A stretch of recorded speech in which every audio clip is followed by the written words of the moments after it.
안녕하세요. 류시영입니다. 자, 이번 시간에는 2025년 지방직 9급 시험이 있었죠? 그 9급에 대한 총평과 문제풀이를 한번 해보도록 하겠습니다. 자, 첫 번째 문제로는요, 직육에서 정유를 양호하게 하는 방법에 대한 설명으로 옳은 것만을 모두 고르면 이라고 나와 있는데요. 일단 직육에서 정유를 양호라고 한다면 떠올려야 되는 공식이 하나 있죠.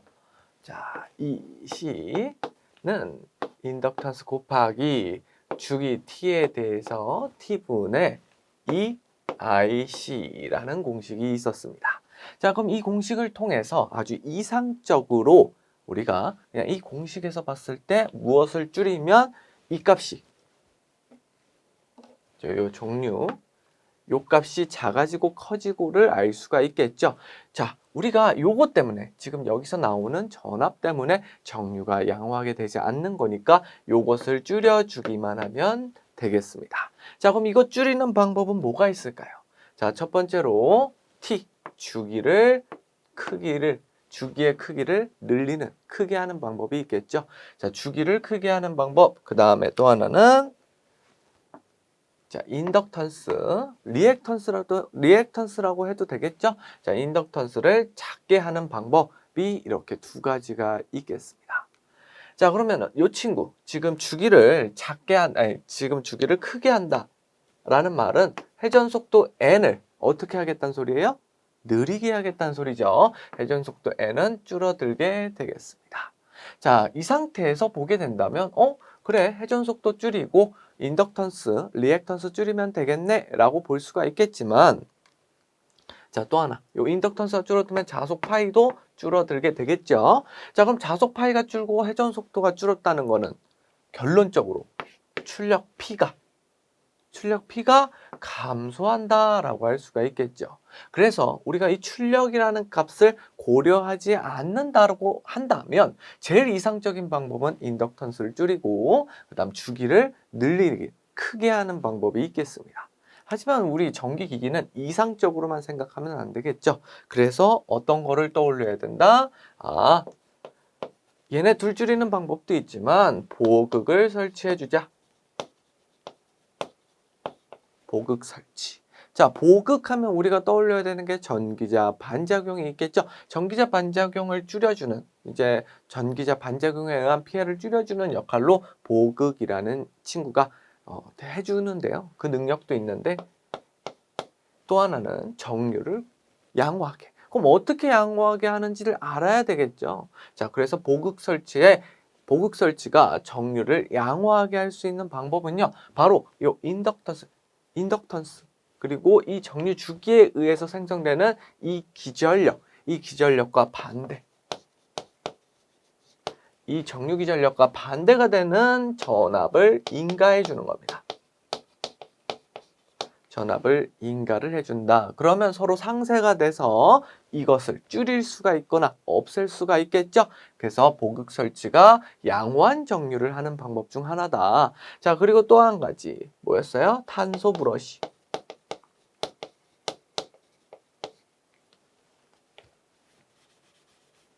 탄소 브러쉬 사용이 있겠죠. 탄소 브러쉬를 사용하게 되면 뭐가 커져요? 접촉 저항이 크죠? 접촉 저항이 크게 됩니다. 그렇기 때문에 우리가 사용할 수 있는 방법, 양호한 정유를 얻기 위해선 보극을 설치해 주고요. 그 다음에 탄소 브러쉬를 사용하자. 이유는 요거와 반대되는 전압을 인가시켜 주고요. 그 다음에 저항을 올려주기 위해서 요거를 쓴다라고 할 수가 있겠습니다. 자, 그러면 결론적으로 우리가 이상적으로 봤을 때는 이 인덕턴스와 정유 주기를 크게 하는 방법이 있겠지만 기기에서 현실적으로 다가갔을 땐 보극을 설치하거나 탄소 브러쉬를 사용하는 것이 되겠죠. 자, 그럼 이것을 토대로 요거 한번 골라볼게요. 자, 보극 설치 맞죠? 자, 정유 주기를 작게 한다. 아니죠. 작게가 아니라 크게가 되겠습니다. 자, 브러쉬 접촉 저항을 작게 한다. 요것도 작게가 아니라 크게. 자, 리액턴스 전압과 반대의 전압을 정류 중인 코일에 유도시켜 역기 전력을 없앤다. 여기서의 역기 전력은 요것이겠고 이것을 없앤다. 어떻게 해요? 리액턴스 전압과 반대 전압을 인가해서. 자, 보극이 반대 전압을 인가. 이 친구와 반대 전압을 인가해서죠. 그래서 정답은 기억 리을이 되겠네요. 그래서 정답이 2번이 되는 걸 알 수가 있겠습니다. 자, 1번 문제는요. 사실 제가 이렇게 식을 많이 써서 그렇지 여러분들이 그냥 주기를 크게 하자, 인덕턴스를 작게 하자, 그 다음에 보극을 설치하자, 탄소 브러쉬를 사용하자 이렇게 외우고 각각의 근거에 대해서 알고 계셨더라면 쉽게 풀 수 있는 문제 중 하나였습니다. 다음 문제 보도록 할게요.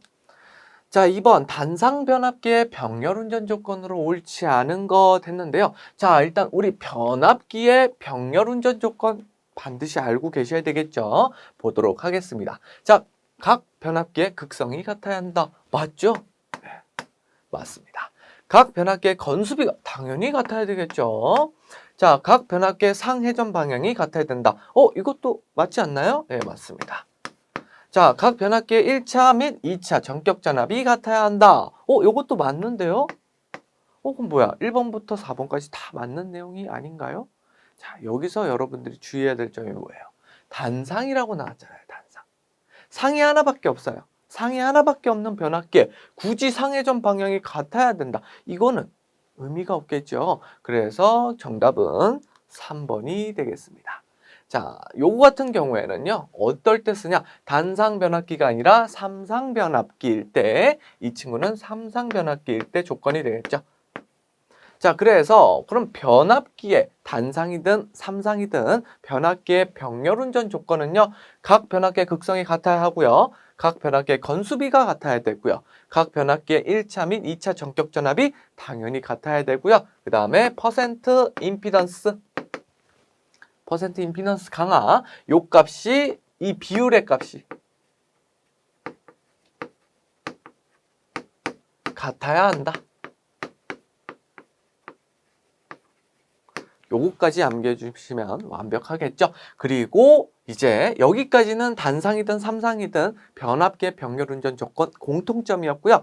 여기서 삼상이 변압기, 삼상 변압기라는 말이 추가가 되면 자, 요 3번 각 변압기의 상회전 방향이 같아야 한다까지 골라주시면 되겠습니다. 이해하셨죠? 자, 근데 이 문제 같은 경우에는 단상이라고 힌트를 주고 있기 때문에 여러분들이 봤을 때 1번, 2번, 3번, 4번 중에 헷갈린다 하더라도 찍는다면 아무래도 3번을 찍는 분이 많겠죠. 상회전, 상이 하나밖에 없는데 상회전 방향이 같을 필요가 없겠죠. 좀만 생각하면 쉽게 풀 수 있는 문제 중 하나였습니다. 자, 다음 페이지 보도록 할게요. 자, 3번 삼상 변압기의 델타 결선 방식의 특징으로 옳지 않은 것은 했습니다. 자, 델타 우리가 델타 하는 순간 뭘 떠올라야 돼요? 일단 3구조파는 내부에서 순환하겠구나. 를 알 수 있고요. 자, 그 다음에 또 하나 뭐가 있을까요? Y 결선이 없으므로 접지는 하지 못하겠다. 그래서 접지를 못하니까 GCT라던가 GPT를 이용해서 지락에 대한 검출을 해야 되겠구나 라고 생각할 수 있겠습니다. 자, 그리고 한번 볼게요. 자, 1번 제3고조파 전류가 순환한다 라고 되어 있죠. 자, 맞습니다. 델타 결선에는요 3고조파가 가둬져 가지고 내부를 순환해요. 그래서 델타 결선을 했을 경우 3고조파에 의해서 열이 발생하죠. 그런 점이 있다. 자, 그리고 지락사고의 검출이 어렵다. 지락사고 검출이 어려우니까 GCT, GPT를 이제 껴줘야 되겠죠. 자, 3번 중성점을. 자, 여기서 3번 딱 그냥 옳지 않은 거니까 중성점을 하는 순간 어떻게 해야 돼요? 이거 틀렸구나. 에이, 무슨 델타 결선에 중성점이 있어 하면서 바로 3번 골라주시면 되겠죠? 하지만 우리는 문제를 한번 끝까지 읽어보도록 할게요. 중성점을 접지시키면 아이고 3번 말은 정말 다 읽기도 힘들 정도로 계속적으로 힌트를 주고 있네요. 중성점 나왔지, 접지 나왔지. 자, 제3고조파에 의해 통신장애가 일어날 수 있다. 자, 중성점을 접지를 시킬 수가 없죠. 그래서 정답은 3번이 되겠습니다. 4번도 한번 마저 읽어볼게요. 단상 변압기 세대 중 한 대가 고장났을 경우 나머지 두 대로 V결선할 수 있다. 요거는 뭐 당연히 맞는 말이 되겠네요. 그래서 정답 3번이 되겠습니다. 자, 델타 결선하면은 삼고조파가 내부를 순환한다. 그래서 외부로 삼고조파를 방출시키지 않으니까 삼고조파 제거를 위해서 사용한다 라고 봐주시면 되겠고요. 당연히 중성점은 없고 접지도 못한다 라고 보시면 되겠습니다. 그런데 뭐 더 이제 자세하게 들어가면 접지는 어떻게 할 수 있는데 그거까지는 모르셔도 시험 문제 푸는데 지장이 없겠죠. 그냥 접지가 힘들다, 어렵다, 못한다 이렇게 암기해 주시면 되겠습니다. 자, 4번 동기발전기의 자기여자 현상 방지 대책으로 옳지 않은 것은 했습니다. 자기여자 현상이 뭐예요? 자기여자 현상. 자기 스스로 여자가 되는 거죠. 자기 스스로 여자가 된다면 기존에 있던 뭐 다른 녀석이 이제 여자를 시켜주는데 자기 스스로 여자가 되면 그 자속에 자기 여자된 자속까지 추가가 되니까 더 많은 양의 기전력이 흐르게 되겠죠. 그러면 기기가 파손될 수도 있고 기기가 파손되거나 화재의 위험성도 있겠죠. 그렇기 때문에 자기 여자는 좋은 게 아니에요. 자, 뭐 때문에 일어나요? 자, 장거리 송전선로라고 볼게요. 장거리. 자, 장거리 송전선로에서 뭐가 발생해요? 충전전류 C가 발생합니다. 자, 그럼 C가 축전전류잖아요. 충전전류. 충전전류고 C는 진상전류가 되겠죠. 진상전류. 진상전류가 되는데요. 이 진상전류가 왜 여자를 일으킬까요? 자기 여자. 이 친구는 전기자 반작용이 어떻게 돼요? 감자가 아니라 증자를 일으키죠. 증자. 자속을 증가시킵니다. 그렇기 때문에 이 녀석이 자기 여자 현상을 일으키는구나 라고 보시면 되겠고, 자, 그럼 이 C를 없애거나 줄이기 위해선 어떻게 해야 될까요? 전류를 분배시켜주면 되겠죠. 전류잖아요. 그렇기 때문에 병렬 사용. 병렬. 변압기 2대 이상을 병렬로 여기 변압기가 아니라 발전기네요. 자, 발전기를 2대 이상 병렬로 사용하면 되겠다라고 보면 되겠고요. 자, 그리고 또 하나는 뭐예요? 진상전류면 지상전류 껴놓으면 어떻게 될까요? 지상전류를 껴놓으면 당연히 서로 상쇄돼서 없어지겠죠? 자, 그럼 지상전류가 껴지는 방법 2가지. 하나는 변압기 설치. 변압기 접속이라고 할까요? 변압기 접속을 해주면 되겠습니다. 왜요? 변압기가 코일로만 이루어져 있죠? 자, 변압기는 뭐 회전자 이런 게 없죠? 그냥 철심에다가 건선을 감아 놓은 거잖아요. 건선을 감아 놨다, 코일이다. 코일은 지상전류를 만들어내죠. 그래서 변압기를 접속시키던가 아니면 직접 뭘 껴주면 돼요? 지상 리액턴스 를 병렬로 껴주면 되겠죠. 이 친구도 병렬로 접속, 이 친구도 병렬로 접속시키면 됩니다. 그래서 그걸 우리가 뭐라고 불러요? 블로 리액터. 그리고 또 하나 중요한 거 있었죠. 중요한 거 뭐예요? 바로 조상기. 조상기 삽입이 있겠습니다. 자, 근데 조상기가 그냥 조상기가 아니라 동기조상기죠. 자, 동기조상기를 넣어주면 되겠습니다. 자, 그런데 우리 조상기는 제가 수업 시간에 말씀드렸던 대로 사실 조상기는 뭐예요? 역류를 개선할 때 쓰이는 거예요. 역률 개선이라는 건 뭐예요? 우리가 쓰는 대부분의 전동기들은 부하가 L부하죠. 지상부하입니다. 지상부하기 때문에 조상기 즉 진상용 콘덴서를 껴줘서 진상용 콘덴서를 껴줘서 역류를 보상해주는 L을 상쇄시켜주는 L을 C로 인해서 상쇄시켜주는 걸 의미해요. 근데 여기서는 뭐예요? C를 없애려고 C를 낀다? 이렇게 하면 안 되겠죠. 그래서 어떻게 해요? 동기조상기는 부족 여자. 자, 부족 여자로 전기조상기를 운영하면 되겠다라고 할 수가 있겠습니다.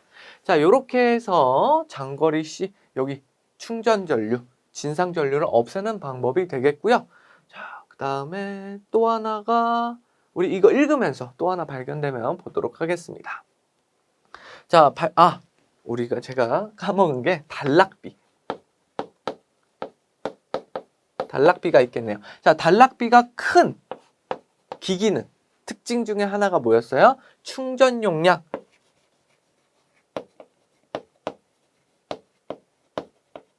충전 용량이 뭐예요? 이 친구잖아요. 진상전류가 충전되는 양. 그 용량이 크죠? 단락비가 크면. 그러면 내가 이 충전을 많이 시킬 수 있으면 이 충전이 방전되는 게 좀 이게 시간이 오래 걸리게 되겠죠. 그리고 너무 사실 이 장거리 C가 영향을 미치긴 하지만 굳이 왜 장거리라고 썼냐? 단거리는 이 C의 영향이 굉장히 미미해요. 그렇기 때문에 충전 용량이 큰 친구를 쓰게 되면 다 충전되기도 전에 방전을 안 시켜도 되기 때문에 충전 용량이 큰 기기를 쓰면 되겠다, 방지할 수 있겠다라고 할 수가 있는 겁니다. 자, 그럼 단락비가 큰 녀석이 되고요. 자, 그럼 이 친구는요, 단락비가 크다, 충전 용량이 크다, 그리고 또 하나 뭐가 있어요? 전기자 반작용. 전기자 반작용이 작다가 될 수가 있겠습니다. 자, 전기자 반작용이 작으니까 진상전류에 의한 뭐예요? 아까 여기 증자 효과. 이 효과도 덜 받게 되겠죠, 영향을. 자, 그래서 이러한 방법들이 있다라고 보시면 되겠습니다. 시험 문제에 가장 많이 나오는 게 뭘까요? 자, 일단은 이 지상 리액턴스 삽입 얘 잘 나오고요. 그 다음에 동기조상기 이 친구 좀 어렵죠? 그래서 잘 나오고요. 자, 요 친구 단락비 큰 것도 잘 나오게 됩니다. 그러니까 요런 것들이 더 잘 나오게 된다. 근데 통째로 암기해 주시는 게 좋겠죠. 자, 보기 한번 보도록 할게요. 자, 발전기 여러 대를 병렬로 접속한다. 맞죠? 송전선의 말단에 디진 전류. 자, 디진 전류가 진상 전류는 앞선 전류고 느린 전류는 L에 의한 느린 전류, 지상 전류는 디진 전류가 되겠죠. 디진 전류가 흐르도록 전력용 리액터를 접속한다. 좀 더 자세하게 말씀드리면 전력용 리액터를 병렬로 접속한다가 되겠죠. 전기자 반작용이 크고, 전기자 반작용이 큰가요? 단락비가 작은이 아니라 큰 거.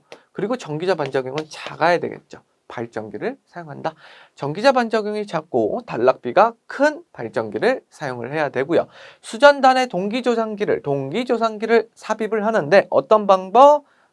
여긴 써있진 않네요. 부족 여자 방법으로 운영을 해서 충전 전류를 감소하도록 한다가 정확한 말이 되겠죠. 하지만 4번처럼 써도 동기조상기는 부족 여자로 하면 충전 전류를 줄일 수 있다라는 걸 알고 계시니까 4번도 맞는 걸 알 수 있겠습니다. 그래서 정답 몇 번이에요?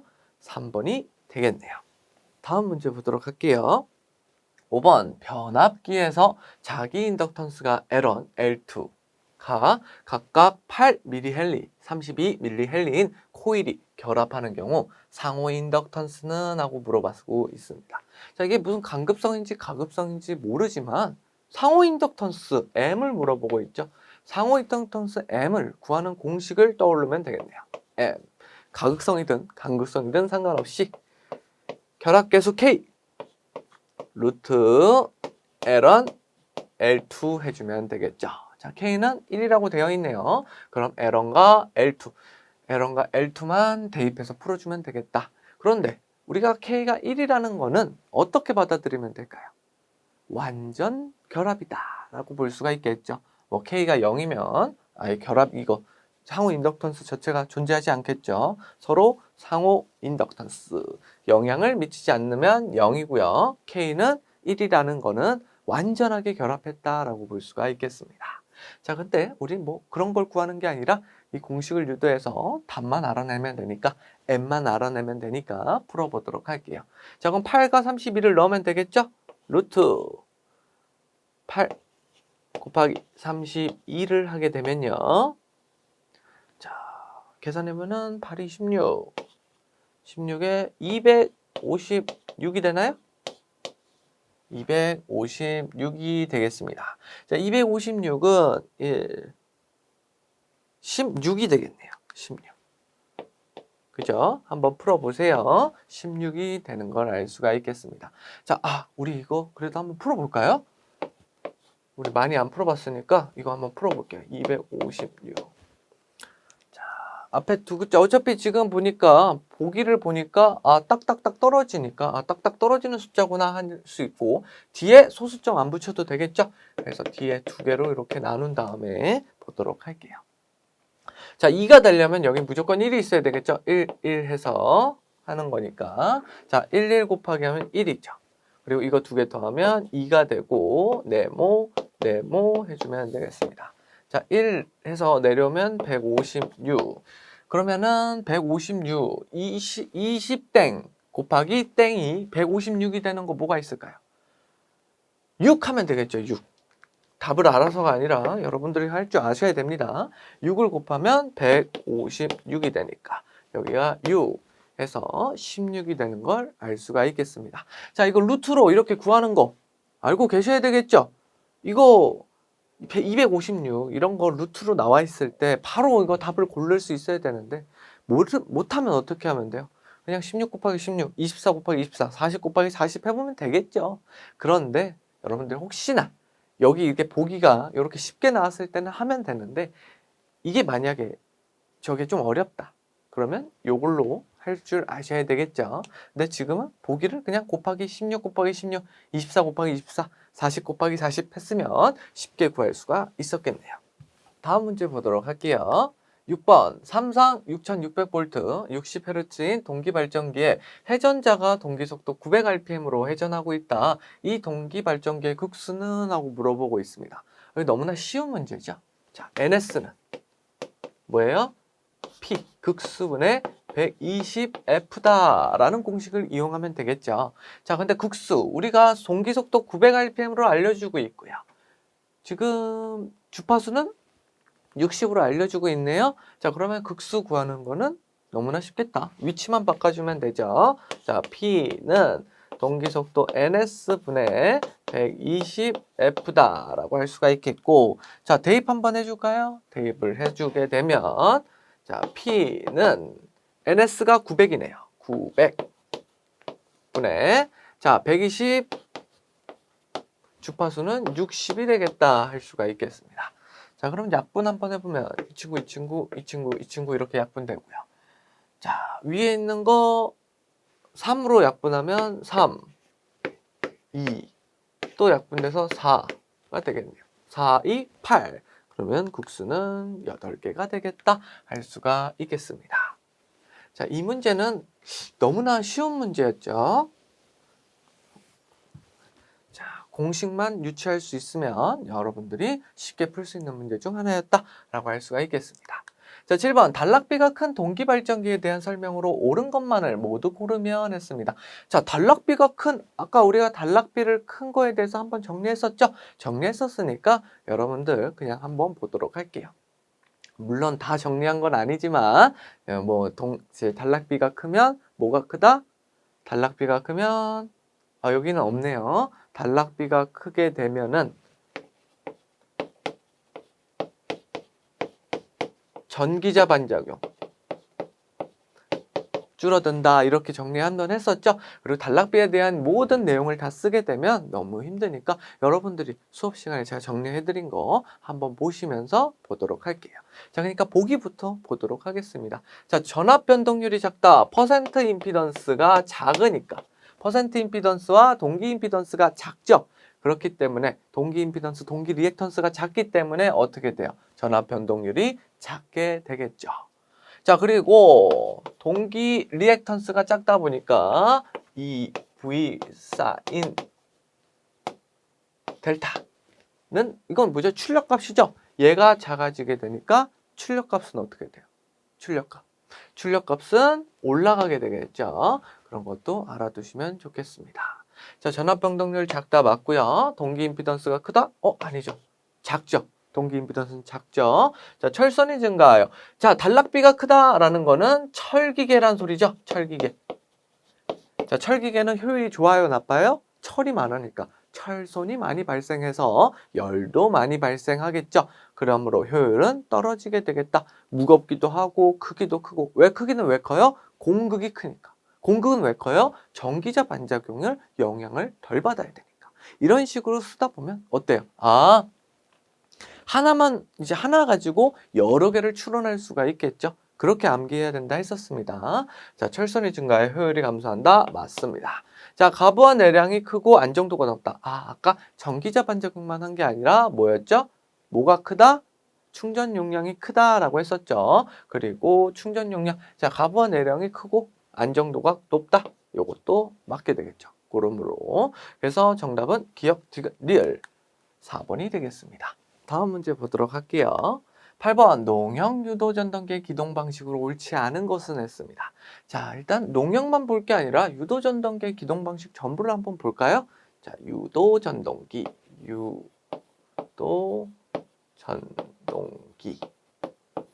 자, 두 가지가 있죠. 권선형 유도 전동기. 그 다음에 농형 유도 전동기 두 가지가 있겠죠. 자, 권선형은요, 두 가지로 나눠집니다. 2차 저항, 2차 임피던스. 기동법이 있겠죠? 근데 2차 저항은 뭐예요? 아, 얘는 비례추이 방식이 있겠죠. 자, 그럼 농형은 뭐가 있을까요? 농형. 자, 농형은 전전압, 그 다음에 감전압. 이렇게 두 가지가 있겠죠. 전전압은 직입기동이 있겠다. 그 다음에 감전압은 뭐가 있을까요? 감전압은 뭐 Y, 델타 기동법이 있을 것이고, 자, 리액터 기동법이 있을 것이고, 그 다음에 보상. 무슨 보상이에요? 무슨 보상? 자, 기동보상기를 이용한 방법이 있겠습니다. 자, 그래서 한번 보도록 할게요. 자, 기동보상기법 맞고요. 있고요. 리액터 있고요. 점전압 기동법 있고요. 자, 전전압 기동법이 이거죠. 그게 직입기동법. 2차 저항 기동법. 있네요. 근데 어디 있어요?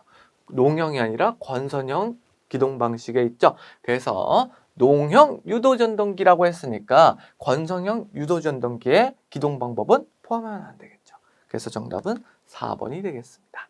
자, 우리가 농형 유도전동기의 기동법 해서 많이 암기를 했었죠. 그래서 요거를 암기를 꼭 해주시면 좋겠다 할 수가 있겠습니다. 암기하신 분들은 쉽게 문제를 풀 수가 있고, 암기를 못하셨다면 너무나 어려운 문제죠. 이런 문제 같은 경우가 쉬운데 어려운 이유가 뭐예요? 전기 기기가 쉽다라고 하는 분들도 있고 어렵다 하는 분들도 계신데요. 이유가 뭐예요? 암기를 하지 않으면 풀 수가 없어요. 이런 개념 문제는 암기를 하지 않으면 풀 수가 없습니다. 그래서 너무나 쉬운 문제다라고 하지만 암기를 안 하신 분들한테는 너무나 어려운 문제, 애초에 손도 못 대는 문제가 되겠죠. 그래서 암기를 꼭 해주셔야 되겠다. 자, 9번 철심의 와전류 손실에 대한 설명으로 옳지 않은 것은 했습니다. 자, 이거 공식이 어떻게 됐었죠? 자, 시그마 곱하기 주파수, 그 다음에 철심 두께 곱하기 RM 자기저항 제곱이었죠. 제곱. 그래서 여러분들이 많이 알고 있는 건 두께에 대해서는 뭐예요? 성층한다. 두께를 줄여야 되니까. 요 값을 줄여야 되잖아요. 이 손실이니까. 얘를 줄여야 되니까 어떻게 돼요? 성층한다. 그 다음에 주파수는 제곱의 비례니까 주파수도 줄여야 된다. 그 다음에 RM은 뭐예요? 자기 저항이니까 결국에는 자속 파이죠. 자속 파이를, 여기서 나오는 자속 파이를 줄여줘야 된다라고 할 수가 있겠습니다. 자, 그리고 이 시그마인데요. 이거 시그마 도전율이죠. 도전율. 철의 도전율이 되는데 이게 뭐예요? 고유저항 로우의 역수죠. 그렇기 때문에 얘가 지금 도전율이 커지면 와전류 손실이 어떻게 돼요? 와전류 손실이 커지게 되겠죠. 그럼 고유 저항이 커지게 되면 와전류 손실은 어떻게 돼요? 줄어들게 되겠죠. 그거를 알고 계시면 되겠습니다. 자, 철심의 와전류 손실에 대한 설명으로 옳지 않은 것. 자, 철심을 성층하여. 이거 맞죠? 자, 자석의 변화에 의해 철심 내부에 발생한다. 이것도 맞죠? 자속 내부의 자속 변화에 따라서 철심 내부에 발생하는 이렇게 동그라미 소용돌이 치는 걸 와전류라고 합니다. 자속 밀도를 낮게 하여 손실을 저감한다. 자속 밀도가 파이, 자속 파이죠. 그래서 자속 변화, 자속 밀도, 자속에 대한 변화를 줄여가지고 손실을 저감한다. 맞습니다. 자, 철심의 고유 저항을 높게 하면 손실이 증가하는 게 아니라 감소하게 되겠죠. 이 공식에 의해서. 그래서 정답은 몇 번? 4번이 되겠다 할 수가 있겠습니다. 자, 이 식을 굳이 외우지 않더라도 식을 굳이 외우지 않더라도 1, 2, 3번이 맞는 걸 알 수가 있으니까 4번을 고를 수가 있는 문제였습니다. 자, 다음 문제 보도록 할게요. 자, 10번 다음 회로도와 같은 단상 유도 전동기는 했습니다. 자, 이 문제를 딱 봤을 때 여러분들이 헷갈릴 만한 요소는 뭐가 있었을까요? 자, 이 커패시턴스. 커패시턴스가 조금 함정이었습니다. 왜냐? 이거 없으면 뭐예요? 분산기동형이죠. 하지만 커패시턴스가 껴지게 됨으로써 콘덴서 기동형이 되겠다 할 수가 있기 때문에 조금 어렵다기보다는 좀 함정을 파놓은 문제다라고 할 수가 있겠죠. 하지만 결국 이렇게 C가 대놓고 있기 때문에 많은 분들이 콘덴서 기동형을 고르지 않았을까라고 생각을 해보게 되겠습니다. 자, 11번 볼게요. 동기전동기를 기동하는 방식으로 옳은 것만을 모두 고르면 자, 보기부터 볼까요? 제동건선에 의한 기동 토크를 이용한다. 이거 맞죠? 자, 외부 기동전기를 이용하여 외부 전동기를 이용하는 거 맞습니다. 타여자죠, 타여자. 이거는 기억은 자여자가 되겠죠? 자기 스스로 여자시켜서 발전이 아니라 움직이는 이라고 회전하는 이라고 할까요? 자, 회전하는 전동기가 자여자고요. 자, 니은 외부니까 타여자가 되겠죠? 이 타여자도 맞습니다. 자, 근데 동기전동기를 동기 속도까지 가속시킨대요. 동기 속도는 NS가 되겠죠?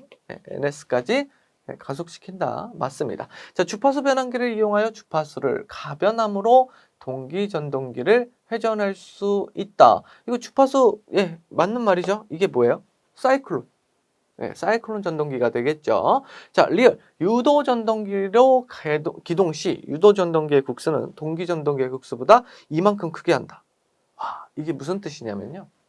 자, 회전 속도 여기 뭐예요? 이게 지금 니은과 리얼은 타여자 방식이에요. 그래서 타여자의 속도 이거는 NS1 마이너스 슬립이 되겠습니다.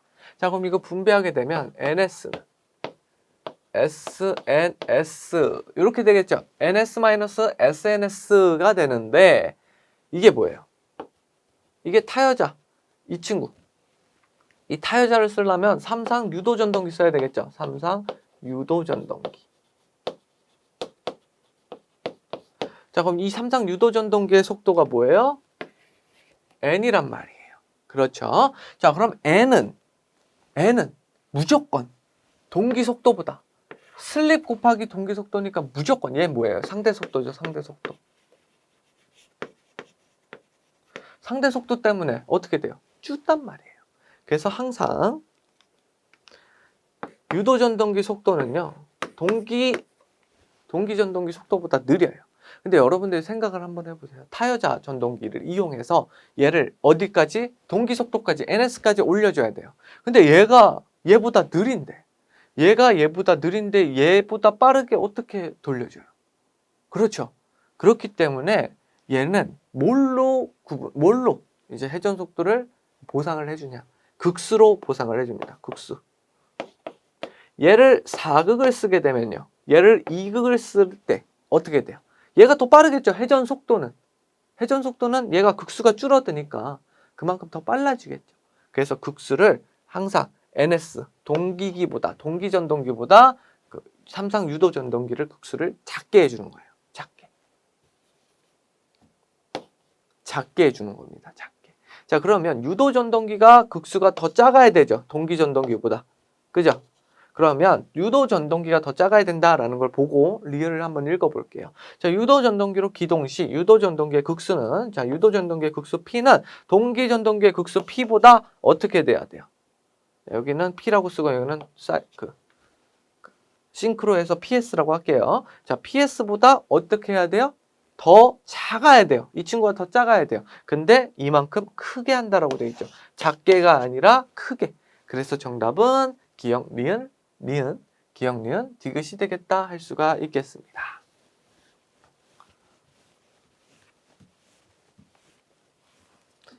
그래서 보기를 보면 기역, 니은, 디귿 3번이 정답이 될 수 있겠네요. 자, 다음 문제 볼게요.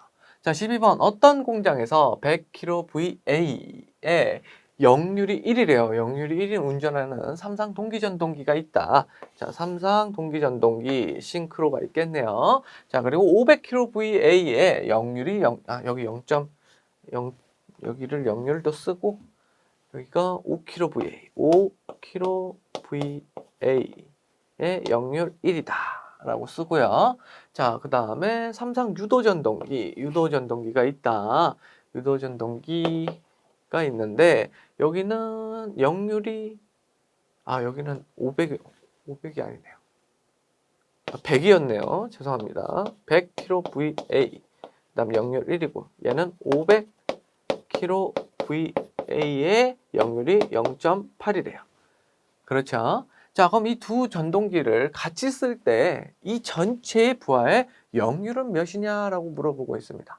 자, 역률 구하는 공식 뭐예요? 코사인 세타는 피상전력분의 유효전력이 되겠죠. 자, 그럼 피상전력은 또 어떻게 구해요? 유효전력 제곱 플러스 무효전력 제곱에 루트 해주면 되겠죠.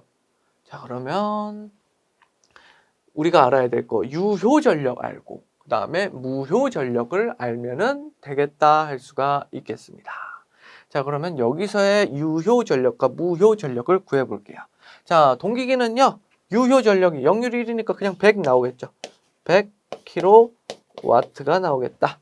자, 그리고 무효전력은 0이 나오게 되겠죠. 역률이 1이니까. 자, 그러면은 우리 유도전동기 한번 볼까요? 유도전동기에서는 500 곱하기 0.8 해주면 되죠. 500 곱하기 0.8 하면 400kW가 되겠다. 자, 그리고 역률이 0.8이면 무효율은 0.6이 되겠죠. 0.6 곱해주면 300kVAR이 되겠다.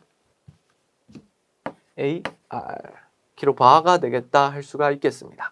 자, 그러면 유효는 더해줘서 500kW가 될 것이고 무효는 더해서 300kVAR이 되겠죠. 다 킬로니까 뭐 굳이 뭐 얘를 단위 환산할 필요 없죠. 다 대입만 해주면 되겠습니다.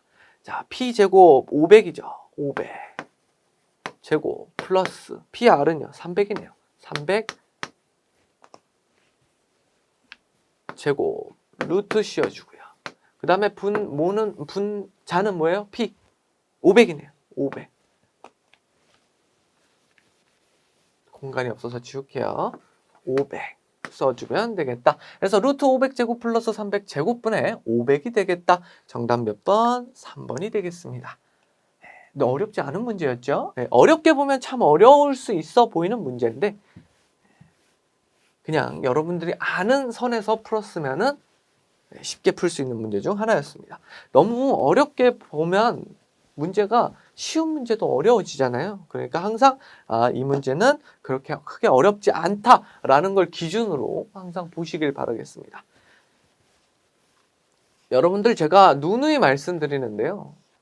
전기 공무원뿐만 아니라 공무원 시험 자체가 이제 특수 과목이 있는 공무원 시험은요. 특수 과목이 그렇게 크게 어렵지 않게 나와요. 왜 그러느냐? 공부할 과목이 너무 많잖아요. 그렇기도 하고 그리고 계산기를 사용 못하죠. 그래서 어렵게 낼 수가 없습니다.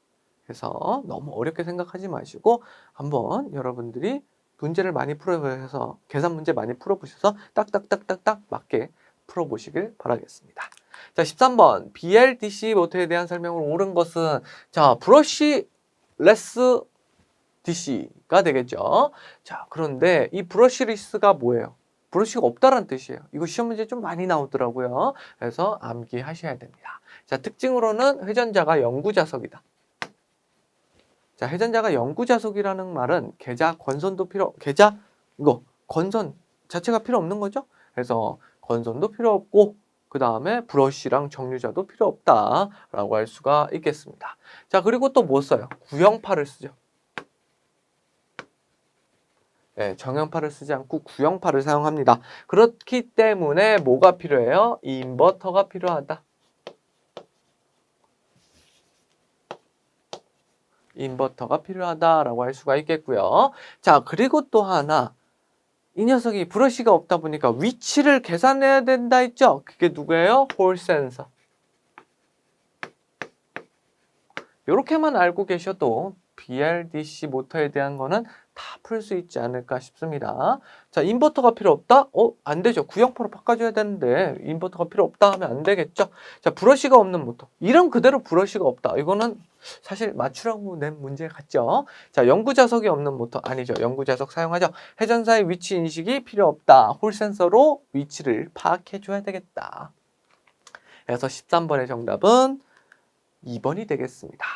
자, 이 문제 같은 경우에는 여러분들이 이거는 BLDC를 모르시면 틀릴 수 있는 문제긴 한데요. 사실 브러쉬리스 이거 좀 간연도 문제에서도 나온 적이 있고 하니까 맞췄을 거라고 생각이 듭니다. 자, 다음 문제 보도록 할게요. 자, 14번 유도발전기에 대한 설명으로 옳지 않은 것은 했습니다. 자, 유도발전기 나왔으니까 잠시 설명드리면은 자, 동기발전기와 유도발전기 둘 다 교류를 사용하죠. 근데 동기발전기 잘 사용 안 하고 유도발전기가 많이 쓰이는 이유가 뭐예요? 난조가 없어서. 네, 난조가 없어서 그렇습니다. 자, 동기발전기는 난조 때문에 잘 안 쓰여요. 1번 난조가 발생하지 않는다. 맞죠? 슬립은 음의 부호를 갖는다 라고 되어 있는데 자, 아까 제가 유도 전동기에서 설명드렸다시피 N 그 다음에 NS가 있으면 당연히 NS가 더 크죠? 왜요? NS-SNS였으니까. 근데 유도 발전기에서는 반대가 돼야 돼요. 이 친구가 더 커야 돼요. 그러면 슬립이 어떻게 해야 돼요?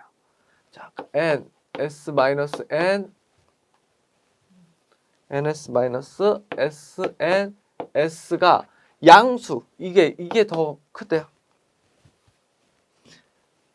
이게 N인데 N보다 NS가 더 작아야 돼요. 그러면 얘가 작으면 얘가 마이너스가 플러스가 되면 N이 NS보다 더 커지겠죠. 그렇게 되는 경우가 뭐예요? NS 회전 속도가 음수가 되는 건 말이 안 되죠. 그럼 여기서 음수가 될 수 있는 거 뭐예요? 슬립이죠. 슬립이 음수가 됐을 때 여기가 양수가 되니까 당연히 얘가 더 커지게 되겠죠. 그래서 슬립은 음의 부호를 갖는다. 맞는 거고요. 자, 발전기의 주파수는 회전 속도와 무관하다. 얘는 발전기의 주파수는 회전 속도랑 무관하고요. 그 다음에 회전자계와 반대 방향이 아니라 같은 방향으로 회전자가 회전하게 되겠죠. 그래서 정답은 4번이 되겠습니다. 개념을 물어보는 문제니까요. 여러분들이 뭐 특별하게 뭔가 공식을 암기하거나 그런 건 아니고요. 그냥 개념 물어보는 문제였다라고 봐주시면 되겠습니다. DC-DC 컨버터 중 부스터 컨버터에 대한 설명으로 옳은 것은 했습니다.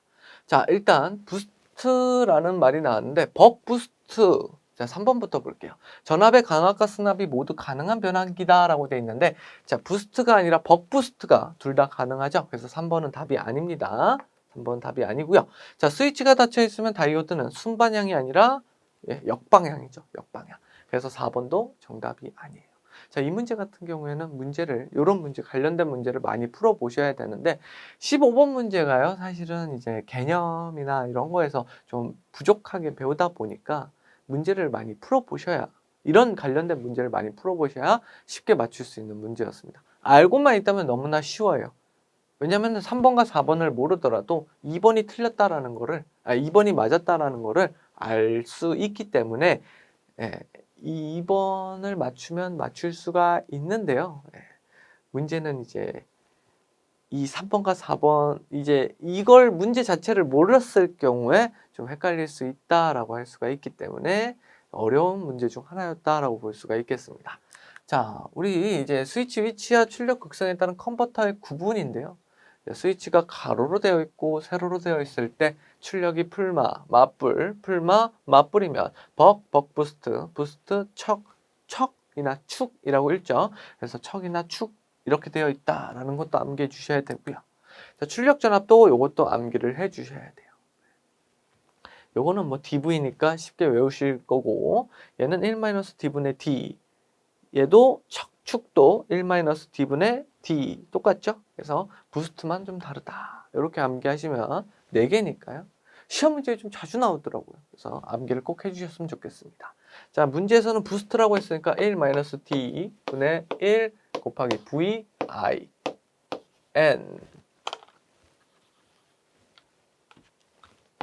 n 적어놓고 풀어보도록 할게요.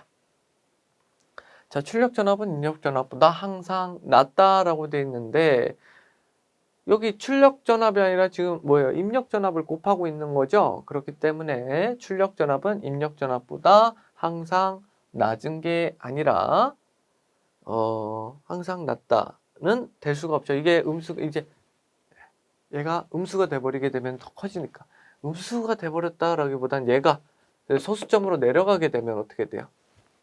출력 전압 값이 더 높아지겠죠. 그래서 그런 것 때문에 항상 낮지는 않습니다. X. 자, 두TV가 커질수록 출력 전압은 증가한다. 얘가 커진대요. 얘가 점점 커진대요. 얘가 점점 커지면 분모가 점점 작아지게 되겠죠. 분모가 계속 작아지게 되면 출력 값은 증가하겠죠. 그래서 맞습니다. 자, 이거 아까 3번과 4번은 설명을 드렸었고요. 그래서 정답은 2번이 되겠다 할 수가 있겠습니다. 자, 근데 여러분들 이 문제 같은 경우에 좀 어렵다라고 느껴지시면 결국에는 문제를 방금 말했던 거를 암기하셔가지고 풀어주면은 2번이 정답인 건 바로 알 수 있잖아요. 그래서 암기해서 풀어주시길 바라겠습니다. 조금 어려운 문제였어요. 자, 15번 풀었고 16번 보도록 할게요. 자, 4극 유기기 전력이 100V, 전기자 전류가 200A인 단중 중건 직류 발전기가 있다. 직류 발전기가 있네요. 중건이라고 나오는 거 보고 팍건이라고 나오는 거 보니까 뭐예요? 유기기 전력, 직류 발전기에서 유기기 전력 물어보겠구나 라는 것도 좀 어느 정도 생각을 하고 볼 수가 있겠네요. 이 발전기를 동일한 조건에서 단중 팍건으로 건선할 경우 유기기 전력과 전기자 전류를 바르게 연결한 것은 했습니다. 자, 일단 중건으로 계산을 해볼게요. 자, 중건일 때 A, 병렬 헤로스는 어떻게 돼요? 병렬 헤로스는 극수와 같죠? 극수와 같다라고 할 수가 있겠습니다. 자, 그러면은 우리가 60 A 극수 곱하기 도체수 곱하기 자속 파이 곱하기 회전속도 n이었죠. 자, 한번 대입해서 풀어보도록 할게요. 자, 근데 여기서 지금 바뀌는 게 뭐만 바뀌는 거예요? 중건에서 파건으로만 바뀌고 있죠. 그러면은 극수만 바뀌면 돼요. 그죠? 자, 그럼 A분의 P 요 값만 바뀌게 되겠다 할 수가 있겠습니다. 극수만 바뀌는 게 아니라 병렬 헤로스만 바뀌면 되겠죠. 자, A분의 P라고 할 필요도 없겠네요. 네. A분의 P라고 할 필요도 없고 그냥 A분의 1값이 몇인지만 알면은 알 수가 있겠네요. 자, 먼저 요거부터 한번 계산해 볼게요. 자, 60A분의 중건이라 했으니까 극수가 4라고 되어 있으니까 60 곱하기 4, 그 다음에 극수 4 곱하기 Z, 도체수,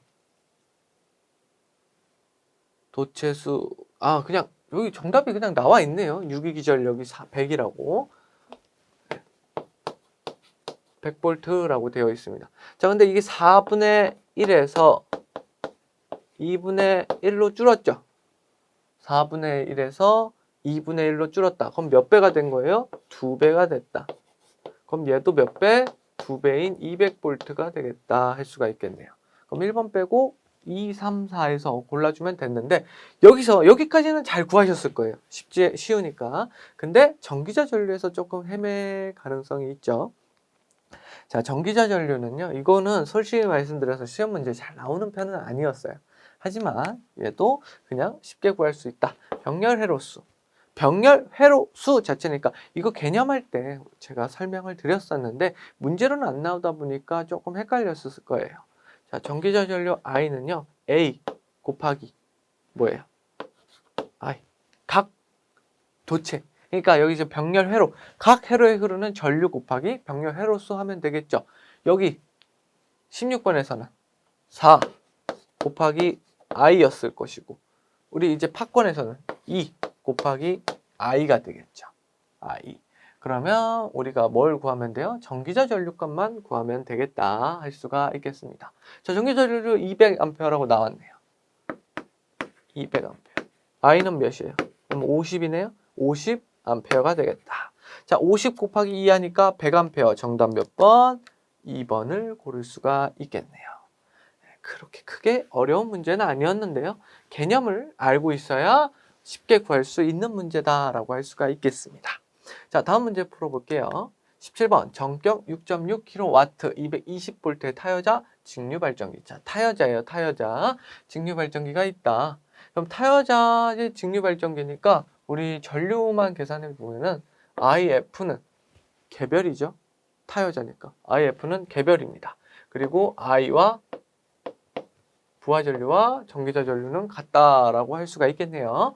자, 직류발전기가 있다. 전기자저항이 0.25옴이고 전기자저항, 이 친구의 전기자저항 RA가 몇이래요? RA가 0.2옴이래요. 0.2옴. 브러시 접촉 저항에 의한 전압 강화. 자, 브러시 EB는 2V라고 나와 있네요. 무부하 시전압과 전격 전압의 전압 차는 하고 물어보고 전기자 반작용에 의한 전압 강화는 무시한다. 그럼 뭐만 보면 되는 거예요? 브러시 전압 강화만 보자라는 거죠. 자, 근데 무부하 시전압과 전격 전압의 차이는 뭐예요? 얘는 단자 전압 V고요. 그 다음에 무부하 시전압은 부하가 없다라니까 그냥 뭐예요? 유기기전력 2가 되겠죠. 이거를 몰라서 틀리시는 분들이 꽤나 있었을 것 같은 문제입니다. 자, 그래서 써주게 되면 자, 유기기전력 2는 단자전압 플러스 전기자의 이게 계좌는 의미 없으니까 전기자의 전압 강화 써주고요. 그 다음에 브러쉬의 전압 강화 소문자 이거 미첨자로 써야 되겠죠? 요렇게 요거를 다 더해주면 하면 풀 수 있는 문제다라고 할 수가 있겠습니다. 자, 지금 물어보는 게 전압 차잖아요. 전압. 지금 무부하시 전압과 전격 전압의 차니까 전격이 6.6kW라고 나와 있고 220V라고 나와 있으니까 어떻게 해주면 돼요? 요거 그냥 여기 220V 쓰고 220V 쓰고 자, V는 모르죠. V는 모르니까 V 써주고 플러스 그 다음에 IA 모르잖아요. 부하에 흐르는 전류. 자, 부하에 흐르는 전류니까 이건 뭐예요? 220을 이 와트랑 비교해서 풀어주면 되겠죠. 어떻게 해요? P는 V, I니까 V 넘겨서 I는 V분의 P 하면 되겠죠. V가 뭔데요? 220 P는요? 6600이 되겠죠. 그래서 나눠주면 몇이 되나요? 30이 되나요? 30. 그죠? 30. 네, 30 맞죠? 30A가 되겠다. 자, 그러면은 곱해주면 되겠죠. IA는 30 곱하기 RA는요 0.1이에요. 0.2 더하기 EB는 2V 해서 구해주게 되면 자, 30 곱하기 0.2는 15가 되겠죠. 15가 아니죠. 6이 되겠네요. 6. 그죠? 6 플러스 2 하면은 8 넘어가면 그냥 차이니까 그냥 8V가 되겠네요. 그래서 정답 몇 번? 1번이 되겠죠.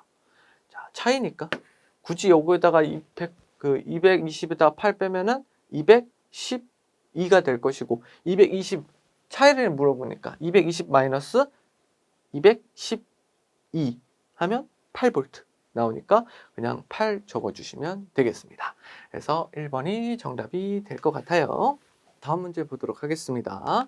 자, 18번 이상적인 단상 변압기의 1차 측에 60Hz 300V의 전압을 인가하였을 때 자, 써볼까요? 1차 측에는요 300V를 60Hz로 200V로 인가를 했대요.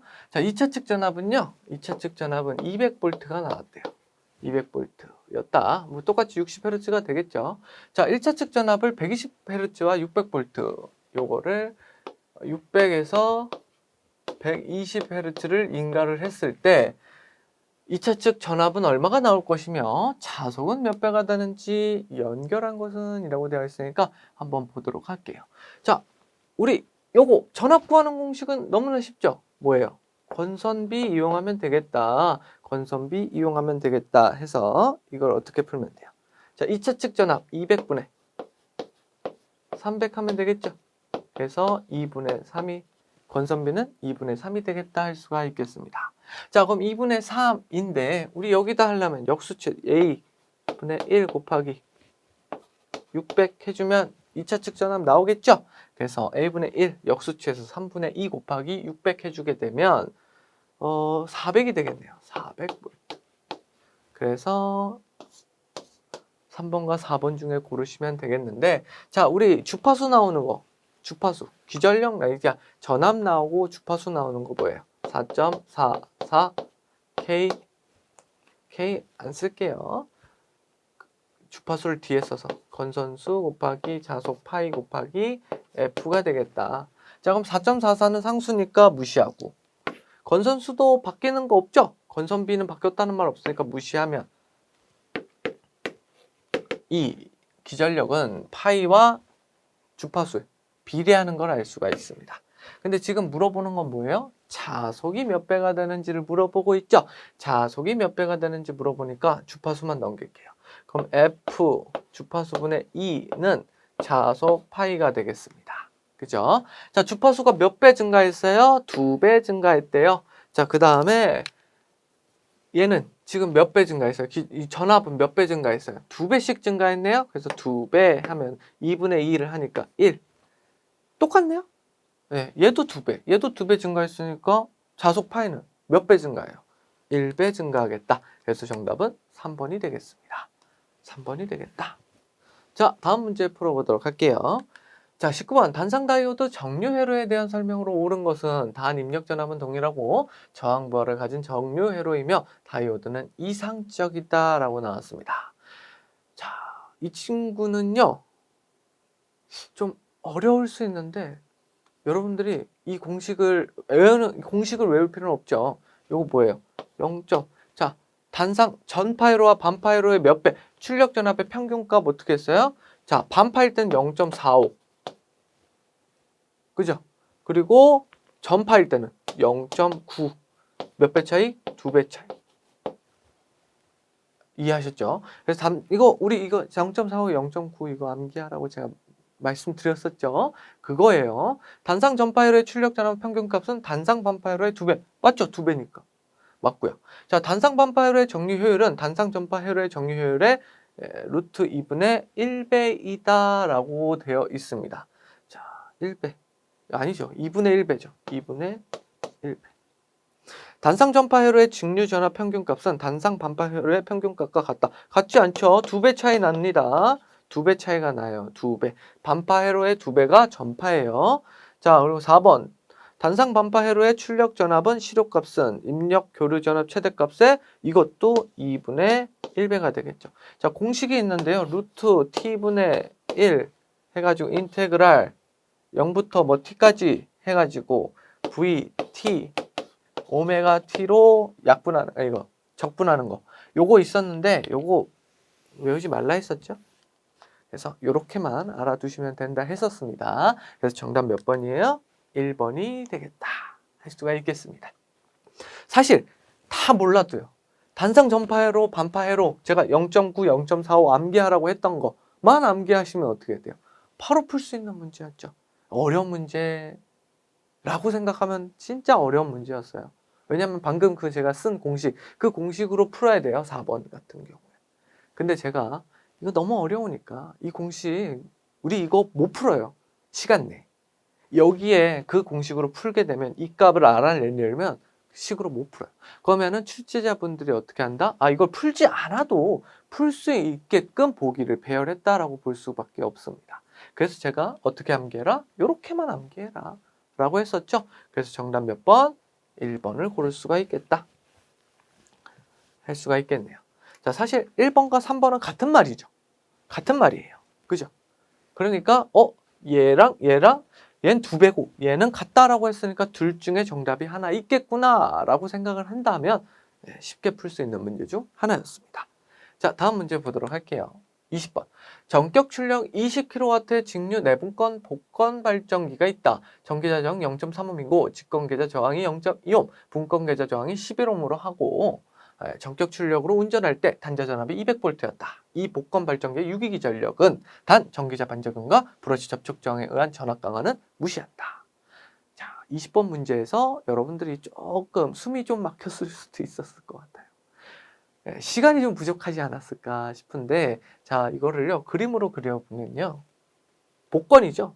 그러니까 여기에 계좌가 있고요. 그럼 여기에 이제 전기자가 있겠죠. 그 다음에 여기에 직권 계좌가 있겠습니다.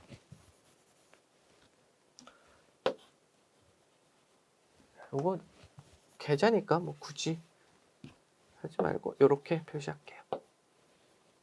그 다음에 여기에 뭐가 있어요? 부하가 있겠죠. 부하가 있겠다. 예, 요런 게 지금 여기서 나오고 있는 뭐예요? 복권 발전기의 그림이 되겠죠. 자, 그러면 여기서 지금 전기자 전류가 나오게 되겠죠. IA. 그럼 IA가 뭘로 나눠져요? IF와 IS로 나눠지게 되겠죠. 그리고 이쪽으로 흘러가는 게 부하 전류 I가 될 것이고요. 자, 그러면 쓰게 되면 IA는 IS 플러스 IF가 되겠다 할 수가 있겠죠. 자, IS는 I랑 같은 거죠. 그죠? 그러면은 지금 우리가 구하고자 하는 게 이 복권 발전기의 유기기 전력이잖아요. 유기기 전력 E잖아요. E. 유기기 전력 E. E는 뭐예요? V 플러스. 자, 여기 전기자 전류의 전압 강화 I, A, R, A 플러스. 여기 직권 계좌에서의 전압 강화. 조금 부족하니까 옆에다 쓸게요. E는 V 플러스 I, A, R, A 플러스 I, S, R, S가 되겠다. 할 수가 있겠죠. 자, 그러면은 우리가 지금 알고 있는 것부터 정리를 하자면, 자, 전격 출력 알고 있고요. 우리 전격 출력은 요 값을 알아내는데 써야 되겠죠. 직류 내분권 복권 발전기는 그림을 그렸고요. 자, 전기자 저항 R, A 이렇게 쓰면 가려지니까 조그맣게 쓸게요. R, A. 그 다음에 직권 계좌 저항이 여기 직권 계좌니까 IF. RF네요. RF. 자, 분권 계좌 저항. 분권 계좌니까 아이고, 죄송합니다. 잘못 적었네요. 네. RS. 얘가 RF가 되겠습니다. 전격 출력으로 운전할 때 단자 전압. 얘가 V가 되겠네요. V. 200V였다. 이 복권 발전기 유기기 전력 V는 하고 물어보고 있어요. 자, 그러면 우리가 여기서 알 수 있는 게 뭐예요? 전격 출력이 20kW고 얘를 구할 때 이걸 쓰나 봤더니 전격 단자 전압 V를 줬네요. 그럼 얘로 뭘 구할 수 있어요? 부하 전류 I를 구할 수 있겠다. 자, 그럼 부하 전류 I를 구할 수 있다라는 건 IS를 구할 수 있다라는 거죠. IS를 구할 수 있고, 그리고 나서 또 뭘 구할 수 있을까요? 일단은 IS부터 한번 구하고 볼까요? 네, 우리 차근차근 한번 풀어보도록 하겠습니다. IS부터 한번 구해볼게요. IS. 자, 이쪽으로 가서 IS라고 쓰지 말고 I라고 쓸게요. I는 뭐예요? P분의. 아니, P분의가 아니죠. V분의. P가 되겠죠. 그죠? 자, V는 몇이에요? 200이에요. 200. 분의 P는요, 20kW니까 20 곱하기 10의 3승이 되겠다 할 수가 있겠습니다. 자, 그러면 약분해 볼까요? 요렇게 약분되고, 요렇게 약분되고, 요렇게 약분되니까 몇이에요? 100A. 부하 전류는 100A다라고 할 수가 있겠습니다. 그렇죠? 자, 100A예요. 자, 그래서 얘가 100A인 걸 알았어요. 자, 이 친구가 100A인 걸 알았습니다. 자, 그럼 우리가 지금 구해야 될 거는 IF죠. 그래야 IA를 알 수 있잖아요. 전기자 전류 IA를 구할 수가 있잖아요. 왜 알아야 되는데요? 요것 때문에 알아야 되잖아요. 그죠? 그러면 우리가 알고 있는 이 100A랑 이 친구랑 여기 나와 있는 거 RS 이런 것들로 어떻게 구할 수 있느냐? 오메 법칙 사용하면 되겠죠. 오메 법칙. 왜요? 전압값만 보면 되니까. 자, 여기에 걸리는 전압값 구할 수 있잖아요. 여기에 걸리는 전압값 뭐예요? 여기에 걸리는 전압값이 되겠죠. 근데 여기에 걸리는 전압값이 될 텐데 문제는 뭐예요? 여기서 전압가가 한번 일어나네요? 그죠? 그래서 여기에 걸리는 전압은 여기에 걸리는 전압 V에다가 플러스 뭐 해주면 돼요? 여기에 걸리는 전압 강화만 더해주면 돼요. 더해주면 돼요. 그러면 여기에 걸리는 전압값이 나오게 되겠죠. 그죠? 여기에 걸리는 거니까. 여기에는 전압 강화 한번 일어났으니까 여기에 걸리는 건 여기에 전압 강화 빼주면 되겠죠. 아니, 빼주는 게 아니라 더해주면 되겠죠. 그래서 V 플러스 I S 곱하기 I R S가 얘가 IF에 걸리는 전압이 되겠죠. 그럼 IF는요? IF는 RF 분의 VF가 되겠죠. VF가 되겠죠. 그래서 RF분의 VF인데 VF가 뭐예요? V 플러스 IS RS잖아요. 그럼 얘를 대입해 줄게요.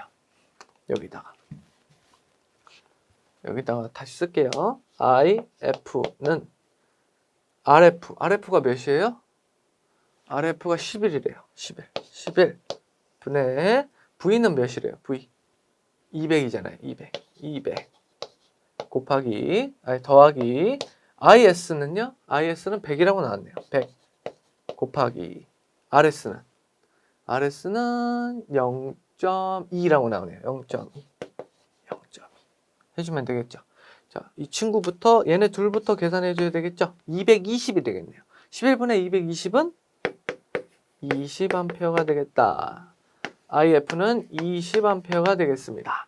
자, 그러면 IS가 100, IF는 20A라고 구할 수 있겠네요. 그럼 두 개를 더하면 120A가 되겠고 결론적으로 이 공식을 다 이용할 수가 있겠네요. 자, V 몇이에요? 200이에요. 플러스 IA는요? IA는 120이에요. 120 곱하기 RA는 0.1에 RA는 0.3이죠. 0.3이래요. 그 다음에 플러스 IS는 100이래요. 곱하기 RS는 0.1이래요. 이것만 계산해 주면은 우리가 유기기전력 구할 수 있겠다.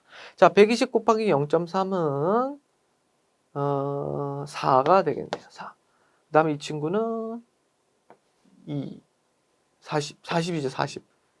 그리고 이 친구는 아니죠. 죄송합니다. 예, 제가 계산 잘못했어요. 36이죠. 36. 자, 이 친구는 20이에요. 그럼 두 개 더하면 56. 200 더하기 56 하면은 정답은 4번이 되겠네요. 4번. 자, 이 문제 같은 경우에는요, 저처럼 이렇게 풀게 되면 시간이 꽤나 오래 걸리게 됩니다. 그죠? 그래서 이 문제에서 시간이 좀 오래 걸렸을 것 같아요. 그래서 저처럼 이렇게 구할 때, 한 번에 구하려고 하지 마시고요. 하나하나 차근차근씩 풀면은 됐었던 문제인데, 사실 좀 제가 생각했을 때는 굉장히 좀 오래 걸렸던 문제 같아요. 이게 실제로 한번 나왔던 적이 이제 비슷한 문제가 출제된 적이 있었는데 사실 어렵진 않잖아요. 따지면. 그죠? 뭐만 구할 수 있으면 IF 이 친구만 이 공식을 떠올려 가지고 구할 수 있었으면 사실 어려운 문제는 아니었습니다. 근데 하나하나 구하다 보니까 결국엔 좀 오래 걸릴 수밖에 없는 문제가 되겠다 할 수가 있겠고요. 자, 이번 연도에 지방지 9급 문제 같은 경우에는 쉬웠던 분들에게 굉장히 쉬운 문제들로 포진되어 있다라고 할 수가 있겠습니다. 좀 쉬웠던 문제들로 포진이 된다. 왜냐하면 계산 문제도 크게 없고요. 계산 문제도 크게 없고 쉽게 풀리는 계산 문제밖에 없었고요. 근데 한 가지 좀 걸리는 건 잘 개념을 모르셨던 분들에게는 꽤나 어려운 문제이지 않았을까 싶습니다. 전기기기 특성상요. 전기기기 특성상 개념을 모르면 풀 수 있는 문제가 굉장히 한정적이에요. 사실 전기 이론 같은 경우에는 깊게 공부하지 않아도 문제만 많이 풀어도 웬만한 문제는 맞출 수가 있어요. 하지만 전기기기는 개념을 모르면 틀리는 문제가 굉장히 많습니다. 그래서 개념 위주로 공부를 좀 하셔야 되겠다. 이번 회차에서 조금 어려웠다. 좀 점수를 조금 낮게 받았다 하신 분들은요. 개념 위주로 공부를 하셨다면 조금 다음에는 더 좋은 결과가 있지 않을까 싶습니다. 자, 수고 많으셨고요. 자, 다음 시간에 다른 문제로 찾아뵙도록 할게요. 감사합니다.